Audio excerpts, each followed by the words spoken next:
Corona virus பாதிப்பு அதிகமானதால் act 144 படி யாரும் வீட்டை விட்டு வெளியே வர வேண்டாம் என்று அரசு உத்தரவிடுகிறது. அதனால் மூடிட்டு வீட்டிலே இருக்க வேண்டும் என்று அரசு பணிவுடன் கூறியது.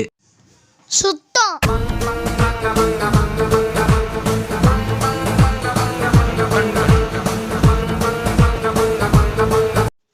21 நாள்.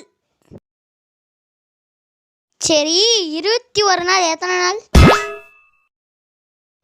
எல்லா மக்களும் 20 செகண்ட் நன்றாக கை கழுவ வேண்டும். கை கழுவாத நபரை வீட்டில் இருப்பவர் தொடப்பக்கட்டையால் எடுத்து வெளியே துரத்த வேண்டும் என்று அரசு உத்தரவிடுகிறது. சைனாக்காரங்க கறி சாப்பிட்றதுக்கு நம்மள கை சொல்றாங்க. சரி பண்ணிடலாம், இல்லைன்னா தொடப்பாலே அடி விழும். முதலில் ஒரு மக் தண்ணி எடுக்க வேண்டும். பிறகு லிக்விடை எடுத்து மண்டையை பாட்டு பிடிக்க வேண்டும்.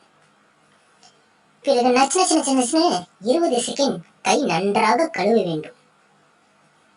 பிறகு மகிழ் எடுத்த தண்ணீரில் நன்றாக போட்டு குளிக்க வேண்டும். அந்த தண்ணீரை கீழே பொட என்று ஊத்த வேண்டும். கொரோனாவை ஒழிப்போம், சமுதாய இந்தியாவுக்கு காப்பாற்றுவோம்.